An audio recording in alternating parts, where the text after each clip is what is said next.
लोगों से एक सवाल पूछूंगी, लेकिन उसका जवाब नहीं देना है। आपसे निवेदन है, जवाब जो भी देना हो ना मन में ही दे देना, बोल मत देना, और सोशल मीडिया पे तो कतई मत लिख देना, क्योंकि मैं आप लोगों को जेल जाते हुए नहीं देखना चाहती। और अगर कहीं इस सरकार में अपनी बेरोजगारी दूर करके आपने कोई नौकरी किसी भी तरह से पा ली है, तो मन में भी मत सोच लेना जो मैं पूछूंगी उसका जवाब, भले ही जो आप सोच रहे हैं वो सच है, बोलना नहीं है, ठीक है। हाँ, तो सवाल पूछने से पहले एक और बार मैं आपको बता देती हूँ, चिता देती हूँ, मेरी बातों को ध्यान में रखिएगा, नहीं तो बाद में कोई गलती कर दोगे। हाँ, तो सवाल ये है कि क्या सिलेंडर के दाम बढ़ गए हैं? नहीं नहीं नहीं नहीं नहीं नहीं, चुप चुप चुप, हाँ बोलना नहीं है, भले ही बढ़ गए, बोलना नहीं है। अच्छा ये बताओ कि आपके यहाँ रोटी कैसे बन रही है, लकड़ी पर या गैस के चूल्हे पर? बन चाहे जैसे भी रही हो, बताना मत।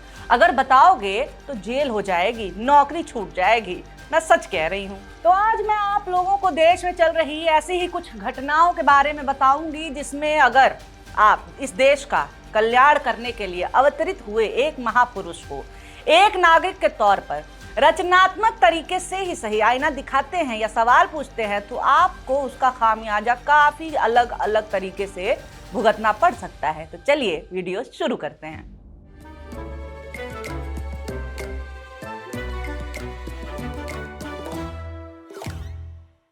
नमस्कार, मेरा नाम है निवेदिता शांडिल्य और आप देख रहे हैं पॉलिटिक्स। तो मामला हुआ ये है कि नरेंद्र मोदी की नकल करने पर एक टीचर सस्पेंड हो गया है। मामला हुआ ये है कि मोदी की एक्टिंग करने वाली वीडियोस डिलीट करवाए जा रहे हैं। मामला ये है कि अब आप सवाल नहीं पूछ सकते हैं देश के प्रधानमंत्री से, ना बोल करके ना लिख करके, क्योंकि ट्वीट्स भी डिलीट कराए जा रहे हैं। ये उनकी सरकार में हो रहा है जो नहीं चाहते कि बिना आलोचना के लोकतंत्र बर्बाद हो जाए। वाह क्या लोकतंत्र है। आज जब विश्व के सबसे बड़े लोकतंत्र की बात हो रही है, तो बात भी शुरू से ही शुरू कर लेते हैं। भारत में जब आधुनिक लोकतंत्र की शुरुआत होती है, यानी कि भारत की आजादी का टाइम, उस समय भारत कितनी विपरीत परिस्थितियों से गुजर रहा था, ये कोई बताने की बात नहीं है। लेकिन इसके बावजूद भारत की आजादी के नायक लोकतंत्र का जैसा आदर्श नागरिकों को देना चाहते थे, उसमें काफी हद तक सफल भी रहे थे, क्योंकि उस समय आम नागरिकों, कवियों, व्यंग्यकारों को, सरकार के शीर्ष पदों पर बैठे लोगों को आईना दिखाने में इस बात का डर नहीं लगता था कि अरे यार नौकरी चली जाएगी, अरे यार जेल में डाल देंगे ये। तभी तो नागार्जुन ने साल 1961 में ब्रिटिश क्वीन एलिजाबेथ की भारत यात्रा के समय सरकार की तीखी आलोचना की। कहा था कि आओ रानी हम ढोएंगे पालकी, यही हुई है राय जवाहरलाल की, रफू करेंगे फटे पुराने जाजम को, भूल जाएंगे हम अपने गम खाजम को।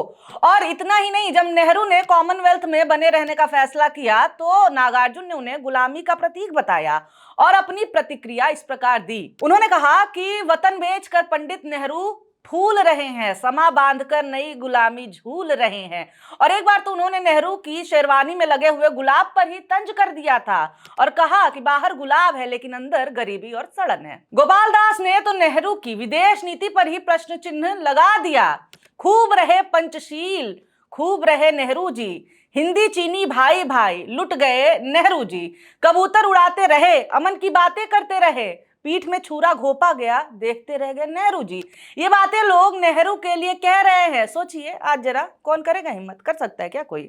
अब अगर देश के कुछ और नेताओं की बात कर लें जिनके ऊपर लोकतंत्र की हत्या के आरोप लगते रहते हैं, काला युग जिनका बताया जाता है, उस इंदिरा गांधी के लिए भी भारत के कवियों, व्यंग्यकारों ने किसी भी प्रकार की कोई कसर नहीं छोड़ी थी। और कितनी तीखी आलोचना उस टाइम पर लोगों ने की है, जरा ये भी तो देखिए। जैसे कि कवि नागार्जुन ने ही लिखा था कि इंदू जी क्या हुआ आपको, सत्ता के मद में भूल गई बाप को, रानी मस्तानी हुई इंदू जी क्या हुई। व्यंग्यकार हरिशंकर परसाई जी ने भी इंदिरा गांधी के गरीबी हटाओ के नारे की धज्जियां उड़ा दी थी। उन्होंने लिखा था कि गरीबी तो नहीं हटी, लेकिन गरीबों को हटाने का इंतजाम जरूर हो गया है। ये दो ही नाम भारतीय लोकतंत्र के लिए आप लोगों को बता रही हूं, क्योंकि आज के सत्ताधारी लोगों को यही दोनों नाम सबसे ज्यादा याद आते हैं।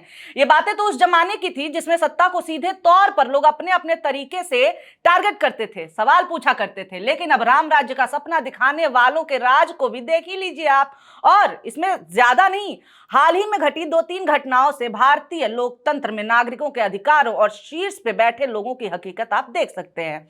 आज के नागरिकों के पास अपनी व्यथा को कहने के लिए किसी भी प्रकार का साधन नहीं रह गया है। अगर आप बोलेंगे तो जेल जाएंगे, अगर आप बोलेंगे तो आप नौकरी गंवा देंगे। अब आप वो ऐतिहासिक वीडियो भी देख लीजिए जिसने एक नौकरी ली। मेरे प्यारे भाइयों बहनों, गैस के दाम कम हुए कि नहीं हुए? नहीं हुए। तो गैस के दाम बढ़े कि नहीं बढ़े? बढ़ गए। अब इस वीडियो में ऐसा क्या है कि इसको लेकर के किसी को अपनी नौकरी से ही हाथ धोना पड़े? गलती बस इतनी है कि कोई हंस हंस कर रोटी के लिए सरकार को आईना दिखा रहा है। ये मामला है मध्य प्रदेश के शिवपुरी जिले के एक सरकारी शिक्षक का, जिनका दोष इतना ही है कि इन्होंने मोदी जी की मिमिक्री करते हुए गैस की किल्लत पे बात कर दी थी। इंडियन एक्सप्रेस की खबर के अनुसार वीडियो के सोशल मीडिया पर वायरल होने के बाद पिछौर विधायक प्रीतम सिंह लोधी ने शिकायत दर्ज कराई और शिक्षक को बिना उसका पक्ष जाने ही सस्पेंड कर दिया गया।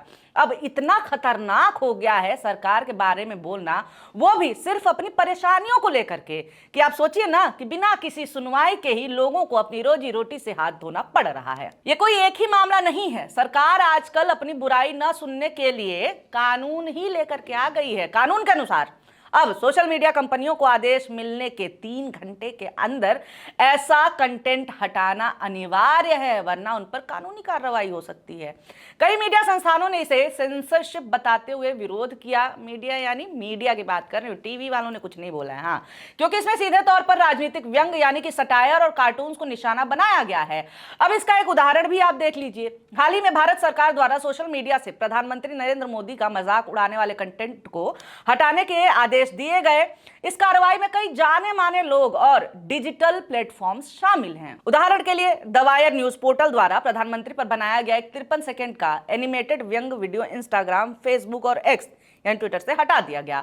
हॉटमेल के सह संस्थापक सबीर भाटिया का एक पोस्ट जिसमें उन्होंने प्रधानमंत्री द्वारा एक संस्कृत श्लोक के गलत उच्चारण का जिक्र किया था, उसे भी हटाने का आदेश दे दिया गया। इसके अलावा कांग्रेस पार्टी ने भी बताया कि उनके द्वारा बनाया गया 9 AI जनरेटेड व्यंग वीडियोस सरकार के दबाव में हटवा दिए गए हैं। ये बस 1-2 ही मामले नहीं हैं, बहुत सारे ऐसे कंटेंट हैं जिनको इस तरह से डिलीट करवाया जा रहा है, हटाया जा रहा है, क्योंकि सरकार को दिक्कत हो रही है। अपनी ही शक्ल अच्छी नहीं लग रही है आईने में, इसलिए आईना हटवा रहे हैं। अब थोड़ा पर्सनल हो जाते हैं, क्योंकि आजकल प्रोफेशनल पर्सनल ये सब कुछ बचा नहीं है, सब कुछ पॉलिटिकल हो गया है। हमारे ही कलीग हैं राकेश रंजन जी, जानते हैं आप लोग, हमारे कार्टूनिस्ट। हाँ, इनका काम ये है कि रचनात्मक तरीके से लोगों के मुद्दों को उठाना और सरकार को आईना दिखाना है। ये भी तो पत्रकारिता का ही एक तरीका है ना, कि लोगों के लिए रचनात्मक ढंग से, कलात्मक ढंग से खड़े रहना और सरकार से सवाल पूछना। लेकिन सरकार को ये रास नहीं आ रहा है।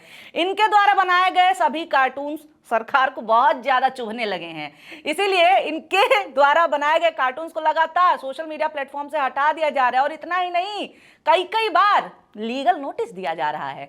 ये मामला तो सोचिए हमारे ऑफिस का ही है, तो देश में कितने लोगों को सरकार इस तरीके से परेशान कर रही होगी, इसका तो कोई अंदाजा ही नहीं होगा। लेकिन जिस तरीके से राकेश जी ने सरकार को खुली चुनौती दे दी है कि आप इस नोटिस से हमारे हौसले को पस्त नहीं कर सकते हैं, उनका यही मानना है कि वो लोगों के लिए सरकार से सवाल पूछते रहेंगे। ऐसा उनका सरकार को खुले पत्र के माध्यम से चैलेंज भी है। खाली हम ही ऐसे नहीं, हमारे कलीग्स भी सारे ऐसे हैं। राकेश जी ये हिम्मत कर रहे हैं, ये साहस कर रहे हैं, क्योंकि उनके साहस के पीछे उनके साथ संविधान और भारतीय जनमानस की ताकत है। अगर आप इसके पीछे जाएंगे तो पाएंगे कि सरकार और एक पार्टी का एक मैकेनिज्म लगा हुआ है कि उनके द्वारा बनाए जा रहे एक सामाजिक ढांचे में जो भी फिट नहीं बैठता है उसके खिलाफ इसी तरह के हथकंडे अपनाए जाएंगे। अभी कुछ ही महीने पहले यूपी में बीजेपी के एक स्थानीय मंडल अध्यक्ष दुर्गेश प्रधान ने शिकायत की थी कि मथुरा जिले में नौहझील ब्लॉक के एक स्कूल के प्रधानाध्यापक जान मोहम्मद बच्चों को इस्लाम की शिक्षा दे रहे हैं, उन्हें नमाज पढ़ने के लिए मजबूर कर रहे हैं और स्कूल में राष्ट्रगान नहीं होने देते हैं, बिना किसी जांच पड़ताल के इस केवल शिकायत के आधार पर उन्हें सस्पेंड कर दिया गया। मामले की गंभीरता को देखते हुए 2 सदस्यीय जांच समिति बनाई गई। जांच के दौरान स्कूल के बच्चों, अन्य शिक्षकों और स्थानीय अभिभावकों के बयान लिए गए।